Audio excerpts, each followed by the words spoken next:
होने की आवश्यकता नहीं है। ईश्वर कभी भी आ सकता है, किसी भी रूप में मिल सकता है, याद रखना। ये मत समझना शंख चक्र गदा पद्म धारण करके ही भगवान का दर्शन हो सकता है। भगवान किसी भी रूप में आ सकता है। एक बड़ी प्रसिद्ध कथा है, बहुत अच्छी प्रेरणादायी कथा है। सत्संग हो रहा था एक गांव में, जैसे अभी यहाँ कृष्णा महाविद्यालय में सत्संग हो रहा है, आप सब श्रवण कर रहे हैं, ऐसे ही एक जगह सत्संग चल रहा था। श्रोताओं ने कहा कि कथा से होता क्या है। महात्मा ने कहा भगवान मिलते हैं। कंफर्म, हाँ, विश्वास करना पड़ेगा, उसके प्रति श्रद्धा रखनी पड़ेगी, कथा को मन से सुनना पड़ेगा, भगवान मिलता है। एक श्रोता ने कहा कि अगर ये सत्य है तो हम कथा सुन रहे हैं, वो मन लगा के सुन रहे हैं, और फिर देखता हूं भगवान मिलते कि नहीं मिलते। अब वो कथा सुन के गया, भगवान ने स्वप्न में कहा कि मैं तुझे दर्शन दूंगा। देखो, कथा सुन के गया और सो गया, और सो गया तो भगवान ने कहा, अच्छा, उसके मन में ये आया कि संत जी कह रहे हैं कि कथा सुनने से भगवान मिलते हैं, लेकिन कथा सुननी चाहिए मन लगा के। मैंने तो कथा सुनी, लेकिन सत्य है क्या भगवान मिलेंगे? भगवान मिलेंगे तो देखता हूं कथा का कितना बड़ा प्रभाव। बस ऐसा सोचते सोचते सो गया। भगवान ने स्वप्न दिया कि मैं कल आ रहा हूं 8 बजे तेरे घर पर।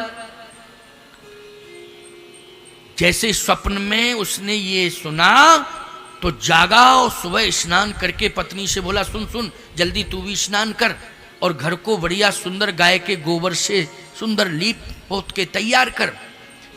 क्यों क्यों, क्या बात है? अरे भगवान आ रहे हैं, 8 बजे का टाइम दिया है, और भगवान झूठ नहीं बोलते हैं, सत्य बोलते हैं।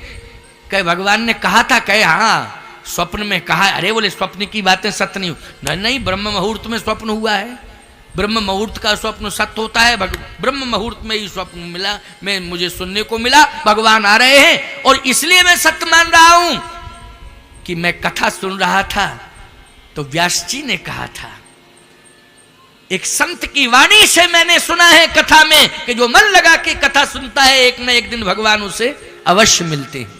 विश्वास करना पड़ेगा। मैंने तो विश्वास कर लिया, इसलिए भगवान ने स्वप्न दिया, 8 बजे का टाइम दिया, आएंगे वो। उसने पूरे गांव में ढिंडोरा पीट दिया, हमारे दरवाजे पर भगवान आ रहे हैं, 8 बजे पूरी तैयारी है, आप लोगों को दर्शन करना हो तो आ जाओ 8 बजे से। पूरा गांव इकट्ठा हो गया भाई कि भगवान आ रहे हैं। इससे बड़ी बात और क्या होगी, गांव में ही भगवान का दर्शन होगा। 7:30 बज गया, पूरा गांव खड़ा है। यहां सुंदर कलश लिए माताएं खड़ी हैं, स्वयं वो आरती सजाए, दीपक रखा कि भगवान की आरती उतारेंगे, और खड़ा है। सारे लोग कीर्तन कर रहे। इधर भगवान के प्रसाद के लिए सुंदर पकवान बना दिए गए हैं कि भगवान को हम भोजन भी कराएंगे, पहले आरती उतारेंगे। ठीक 7:30 बजा, लोगों ने कहा कि अब आधा घंटा रह गया, भगवान आने वाले हैं। 8 बज गया। लोगों ने कहा 8 तो बज गया है, भगवान झूठ नहीं बोलते, भगवान तो दिखाई नहीं दे रहे हैं। उसने कहा देखो 10-5 मिनट लेट भी हो सकते हैं, ऐसा नहीं है कि 8 बजे का कहा तो हो सकता हमारे सुनने में अंतर आया हो, 8:15 का कहा हो, लेकिन हमने सुना कि 8 बजे, तो ऐसा नहीं है, थोड़ा 10-20 मिनट लेट भी हो जाता है मामला। आएंगे जरूर, कहा है निश्चित रूप से, ब्रह्म मुहूर्त में कहा है आएंगे। बस 8:15 हुआ प्यारे। 8 बजे ही एक बालक आया और रोने लगा। लोगों ने ध्यान नहीं दिया, बालक गांव का नहीं था, लोगों ने यह भी ध्यान नहीं दिया। बालक रो रहा था, यह भी ध्यान नहीं दिया। और जैसे ही लोग उसे डांटने लगे कि झूठ बोलते हो, 8:15 बज गया, भगवान अभी तक नहीं आया, तो बालक जोर जोर से रोने लगा। बालक जोर जोर से रोने लगा तो लोगों ने कहा भगवान तो नहीं आया, लेकिन ये बच्चा रो रहा है, इससे पूछो क्या बात है। तो गांव वालों ने पूछा क्यों रो रहा है तू, क्या बात है? बोले मुझे भूख लगी है, मुझे भूख लगी है, मुझे भूख लगी है। जिसने कहा था 8 बजे भगवान आएगा, स्वप्न भगवान ने कहा, उसकी आंखें लाल हो गई। उसने कहा यहां नाटक कर रहा है रोने का, आके तेरे घर में भोजन नहीं है, तू यहां भूखा चला आया। भगवान के लिए मैंने व्यंजन तैयार किए थे, तेरे लिए तैयार किए थे। भगवान जब तक नहीं आएगा, जब तक उसे नहीं खिला दूंगा। रोते रोते तू तालाब भर दे, मुझे इसकी चिंता नहीं है, पहले भगवान को खिलाऊंगा तब तुझे दूंगा। गांव वालों ने कहा बालक तो है, आखिर रो रहा है, कुछ हो तो खिला दो। कहे तुम अपने घर में ले जाओ ना, खिलाओ ना, हम तो भगवान के लिए व्यंजन तैयार किए हैं।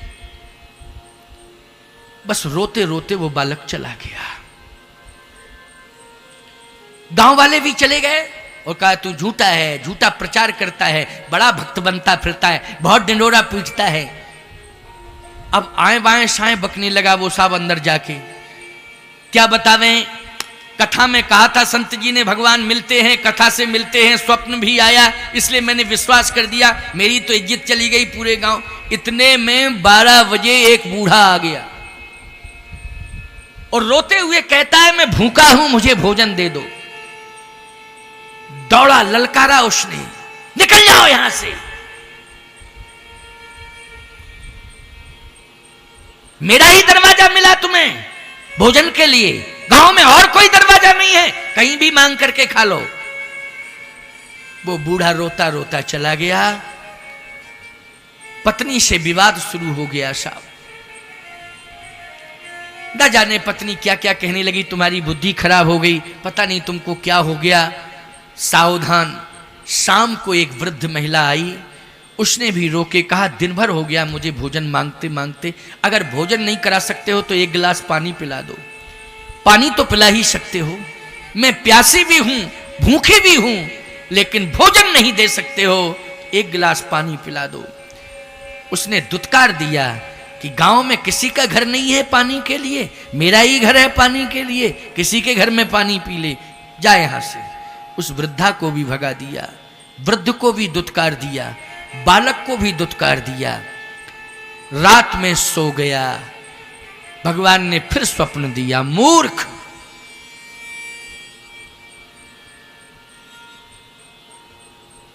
उसने सुना कि मूर्ख कौन कह रहा है। भगवान ने कहा कि मैं भगवान बोल रहा हूं, जिसको तू भगवान मानता है, विश्वास करता है, वही भगवदीय वाणी है। ये भगवदीय वाणी है, ये शब्द ब्रह्मनाद है, इसे सामान्य शब्द मत समझना, यही ब्रह्मनाद है। क्या कहना चाहते हो? मैं यही कहना चाहता हूं, अभागा है तू। मैं आया था लेकिन तूने मेरे शब्दों को ही नहीं सुना। उसने कहा कि आप तो आए नहीं थे। कहा नहीं, मैं आया था, ठीक 8 बजे आया था। 8 बजे तो एक बालक आया था। भगवान ने कहा मैं 3 बार आया, तू समझ नहीं पाया। मैं बालक बन के आया था, मैं 12 बजे वृद्ध बन के आया था, मैं शाम को 8 बजे वृद्धा बन के आया था। 3 स्वरूप लेकर के मैं तेरे दरवाजे पर आया था, लेकिन तूने पहचाना नहीं। तू ये समझता था कि शंख चक्र गदा पद्म लेकर के आ जाएं, हम गरुड़ पर बैठ करके तेरे दरवाजे पर आ जाएं। मैं किसी भी रूप में आ सकता हूं। बालक के रूप में मैं ही था, वृद्ध के रूप में मैं ही था, वृद्धा के रूप में मैं ही था।